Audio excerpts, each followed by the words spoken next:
एक चीज़ होती है प्रायोरिटी, मतलब प्राथमिकता, है ना? तो बहुत से लोगों को एक डिलेमा ऑफ प्रायोरिटी होती है कि भाई किस चीज़ को हम प्राथमिकता दें, उन्हें समझ में नहीं आता। चाहे वो दवाइयों के मामले में हो, चाहे लाइफ में दूसरी चीज़ों के मामले में हो। जैसे कि फेस से कुछ क्रीम दिया और सनस्क्रीन दिया है, तो कौन-सा पहले लगाना चाहिए? जिसे अंदर जाना है उसे पहले लगाना चाहिए। तो पहले लगाएँगे मेडिकेटेड क्रीम्स, फिर लगाएँगे एक लेयर सनस्क्रीन। अगर बॉडी के लिए मेडिसिन्स वाले क्रीम और मॉइस्चराइज़र है तो पहले कौन-सा लगाना चाहिए? पहले मेडिसिन्स लगाएँगे, मेडिसिन्स अंदर जाएगी, फिर उसके ऊपर से एक लेयर मॉइस्चराइज़र, है ना?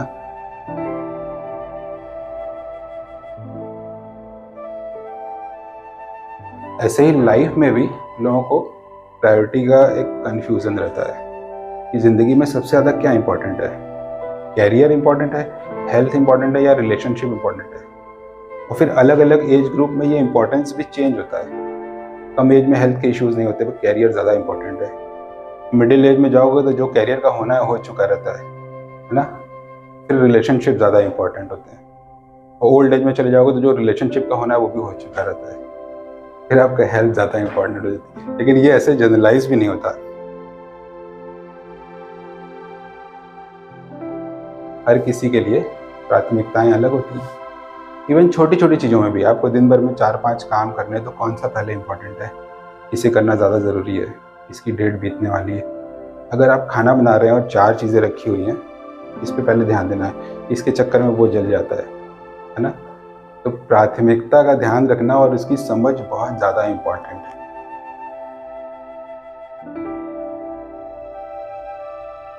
इवन जब पेशेंट्स आते हैं उनको कई सारी प्रॉब्लम्स रहती है तो वो भी कन्फ्यूज़ होते हैं कि हमें पहले कौन सी चीज़ ठीक करनी है। कुछ फंक्शन है 2 महीने बाद, फेस के लिए ट्रीटमेंट चाहिए और स्ट्रेच मार्क्स भी हैं। तो इनमें से किसको हम प्राथमिकता देंगे? ऐसे बहुत सारी चीज़ें, कई सारी प्रॉब्लम्स को लेकर लोग आते हैं तो फिर हमें बोलना पड़ता है कि पहले एक चीज़ ठीक करिए।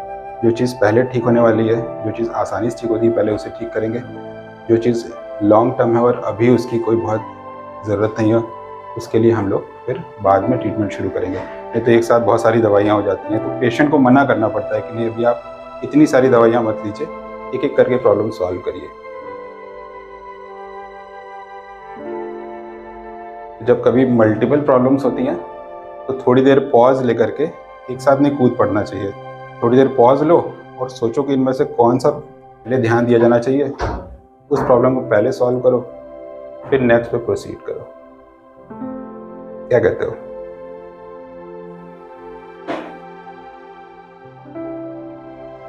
हेयर फॉल हो रहा है और ग्रेइंग भी हो रही है। तो ग्रेइंग का जो ट्रीटमेंट प्रोसेस है वो बहुत लंबा है। हेयर फॉल का कुछ महीनों का होता है, तो ग्रेइंग का उससे डबल होता है। तो हम एक साथ भी शुरू कर सकते हैं और या फिर हम ऐसा कर सकते हैं कि पहले हेयर फॉल को कंट्रोल करें और ग्रेइंग की सिर्फ एक आध टैबलेट ही हो, ताकि बढ़ने का प्रोसेस तो कम से कम रुक जाए।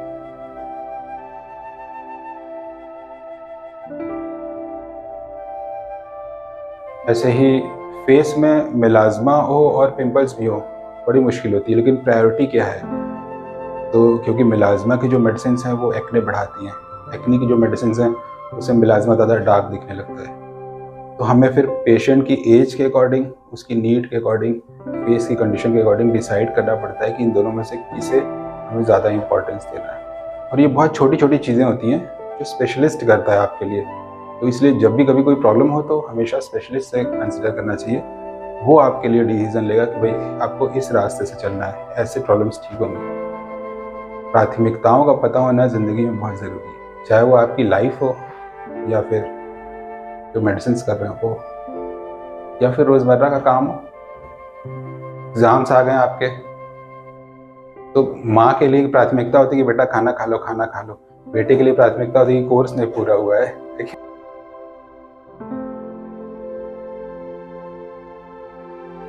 फ़िल्म देखी हमने यूट्यूब पे, वेनसांग का नाम सुना है तुमने?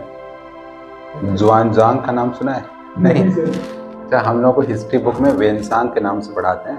जो एक्चुअल स्पेलिंग है उसकी है एक्स से, XUAN, ज़ुआनज़ांग। तो वो यात्री था चाइना का।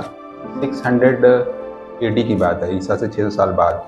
और वो चाइना से पैदल चलते हुए इंडिया आया। 25,000 किलोमीटर की उसकी जर्नी। वो आया इसलिए कि वहाँ जो बुद्धिस्ट स्क्रिप्चर थे, उसका कहना था कि हमें ओरिजिनल स्क्रिप्चर नालंदा में जाकर के देखने हैं उसकी कॉपी बनानी है और लेके वापस चाइना लाना है। तो उसकी पूरी जर्नी की फिल्म है और ये फिल्म चाइनीज़, हिंदी और संस्कृत में है। पूरी फिल्म में सबटाइटल्स हैं और चाइना में बनी आई है और चाइना की तरफ से ऑस्कर के लिए जो फॉरेन लैंग्वेज की फिल्म होती है उसके लिए नॉमिनेटेड है। तो उसमें हम लोग के इंडियन कैरेक्टर्स वगैरह हैं सारे, जो हम लोग देखते हैं अपने सीरियल्स में, OTT में, वो लोग भी हैं। तो देखना उसे यूट्यूब में है, ज़ुआनज़ांग के नाम से ही है और उसका शायद डिस्क्रिप्शन ये है कि foreign film nomination from China, ऐसे सर्च करेंगे तो मिलेगा। करीब 110 देशों की उसने यात्रा की। तो कितनी उसकी मुश्किल थी जर्नी आने की। तो जब वो नालंदा पहुंचता है तो वहाँ पे जो गुरु उसको मिलते हैं उससे संस्कृत में पूछते हैं, तो उसे थोड़ी आती थी पहले से, था वो चाइनीज़। तो बड़ी इंटरेस्टिंग चीज़ें हैं। और उस टाइम पुराने इंडियन शहर कैसे हुआ करते थे, क्या ट्रेडिशंस था, उसके बारे में डिटेल में। बहुत सिनेमेटोग्राफिक फिल्म है, शानदार मूवी है, 2 घंटे की फिल्म है। ऑस्कर मिलना चाहिए उसको।